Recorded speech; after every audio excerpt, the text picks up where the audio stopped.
Hello प्यारे बच्चों, Lakshman classes में आपका स्वागत है। हम देख रहे हैं 10th क्लास की बायोलॉजी। चैप्टर है जीव जन कैसे करते हैं। इसमें आज हम पढ़ेंगे अलैंगिक जनन। ठीक है, जीव में अलैंगिक जनन की कौन कौन सी विधियां हैं, किन किन विधि द्वारा जीव अलैंगिक जनन करते हैं। अलैंगिक जनन क्या होता है हम आपको पढ़ा चुके हैं, लेकिन फिर से एक बार बता देते हैं।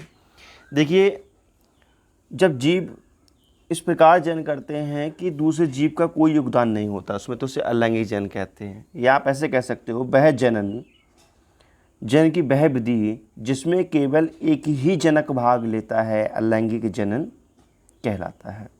ठीक है, लेकिन इस वीडियो में हम देखेंगे अलैंगिक जनन किन किन विधियों से होता है।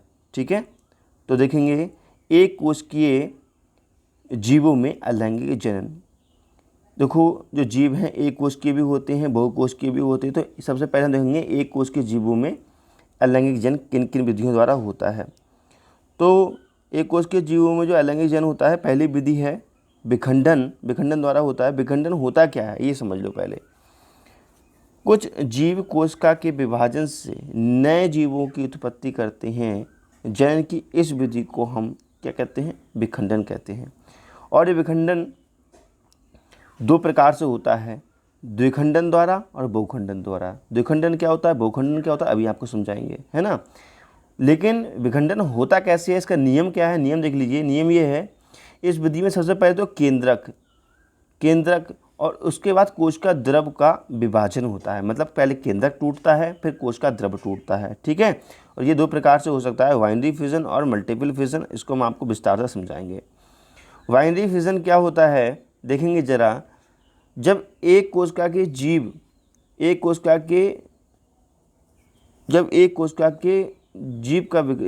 वाले जो जीव होते हैं उनका विखंडन इस प्रकार होता है, दो या दो से अधिक कोशिकाओं में हो जाता है, तो इसे बोलते हैं द्विविखंडन। ठीक है, ये फिर से पढ़ लेते हैं।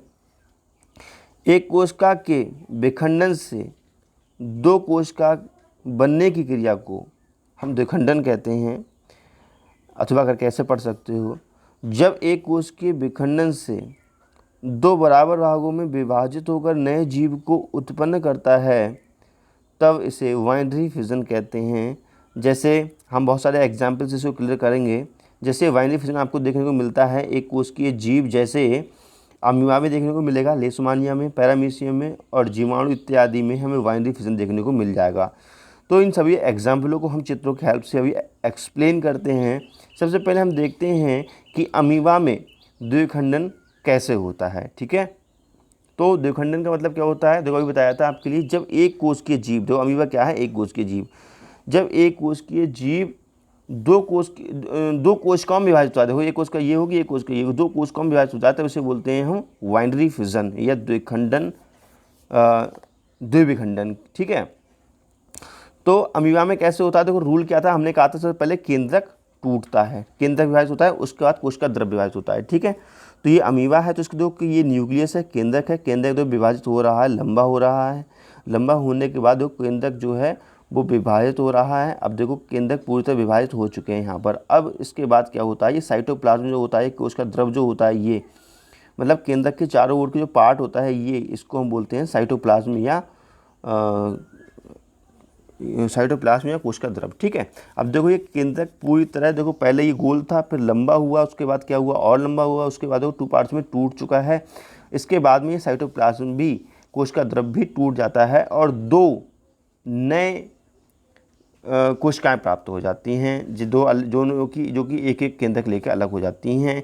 इस घटना को हम बोलते हैं बाइनरी फिजन इन अमीबा में द्विविखंडन। ठीक है, अब ये हुआ कैसे कैसे है, तो इसको एक्सप्लेन करने के लिए मैंने कुछ पॉइंट्स लिख रखे हैं, आप इनको नोट कर लेना, इससे आपको याद रहेगा। रट्टा मारने के लिए नहीं रखे हैं बेटा, इसलिए रखे हैं आपको समझ में आ जाए एक एक पॉइंट। वीडियो देखने के बाद आप भूल जाएँ तो भी आप पढ़ लें। देखो एक्सप्लेन, देखो अमीबा एक कोशिकीय जीव है, इसमें जनन की क्रिया केंद्रक के विभाजन से प्रारंभ होती है। अभी आपको बताया केंद्रक से सबसे पहले केंद्रक विभाजित होता है ना। जब केंद्रक का विभाजन पूरा हो जाता है तब कोशिका भी दो भागों में बट जाती है। यह विभाजन किसी भी तल में हो सकता है, किसी भी तल में हो सकता है। ज़रूरी नहीं है कि मैंने इसको आपको ऐसे तोड़ के दिखाया तो आप चाहे ऐसे तोड़ सकते हैं, इसको ऐसे तोड़ सकते हैं, किसी भी तल में तोड़ सकते हैं। ये इंपॉर्टेंट लाइन है, इसलिए मैंने इसको डार्क कर दिया है। इसको याद रखना कि ऑब्जेक्टिव में फंस सकता है कि अमीबा में द्विविखंडन होता है किसी भी तल में, निश्चित तल में, दोनों तरह, या कोई भी नहीं, ऐसे ऑब्जेक्ट आ सकता है। तो किसी भी तल में इसका आंसर होगा। ठीक है। विभाजन के समय प्रत्येक कोशिका अपने साथ एक केंद्रक को ले लेती है। इस प्रकार एक कोशिका दो कोशिकाओं में विभाजित हो जाती है, जिसे हम बाइनरी फ्यूजन कहते हैं। ठीक है। अब हम देखते हैं कि लेशमानिया में आखिर ये कैसे बाइनरी फ्यूजन होता है। ठीक है। लेशमानिया होता क्या है, सबसे पहले ये जानो। लेशमानिया एक कोशिकीय जीव है। यह एक परजीवी है जिसके कारण काला अज़ार या ब्लैक फीवर नामक हमें रोग हो जाता है। लेशमानिया में एक सिरे पर कोड़े जैसी आकृति होती है जिसे प्लेज़नम कहते हैं। क्या कहते हैं इसे? प्लेज़नम प्लेज़लम कहते हैं। ठीक है। तो अभी बताएंगे प्लेज़लम ये है, तो कोई कोड़े जैसी आकृति है, प्लेज़लम है। ठीक है। लेशमानिया में जनन द्विविखंडन द्वारा ही होता है। ठीक है।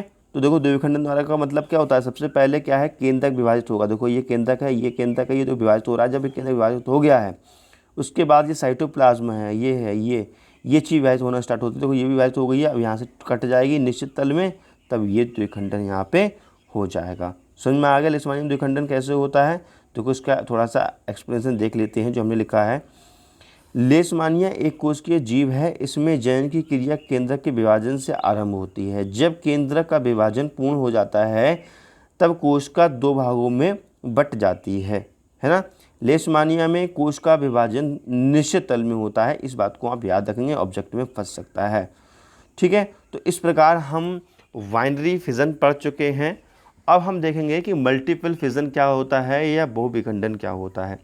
जो सीधी सी बात है, जब कोई एक कोशिका वाला जीव बहुत सारे नए जीवों को एक साथ जन्म देता है तब इसे हम क्या बोलते हैं? बहुविखंडन बोलते हैं। ठीक है। तो इसका एग्जाम्पल से क्लियर करते हैं बहुविखंडन होता क्या है। हम एक कोशिकीय जीव में पढ़ रहे हैं ये सारी चीज़ें। ठीक है।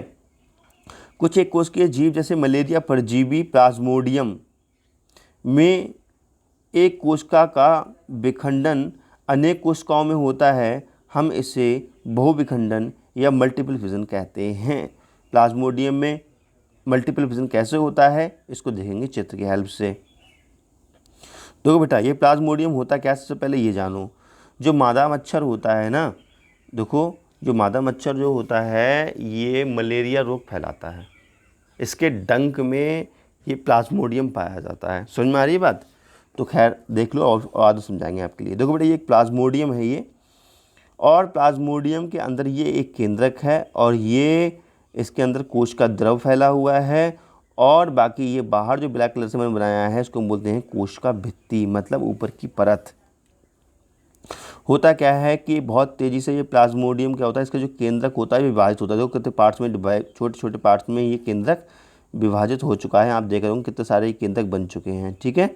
और इन केंद्रक के चारों ओर ये कोश का द्रव फैल जाता है और एक नई भित्तियाँ बनने लगती हैं। इस प्रकार बहुत छोटे छोटे प्लाज्मोडियम बनने लगते हैं।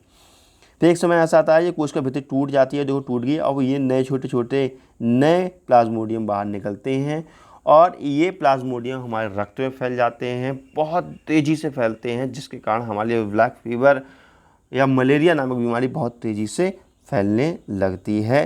तो देख रहे हैं आप यहाँ पर एक प्लाज्मोडियम था और एक प्लाज्मोडियम से बहुत सारे छोटे छोटे नए प्लाज्मोडियम बने हैं, इसलिए इसको हम बहुविखंडन कहते हैं। तो अब एक्स्ट्रा नॉलेज देख लीजिए इसके बारे में।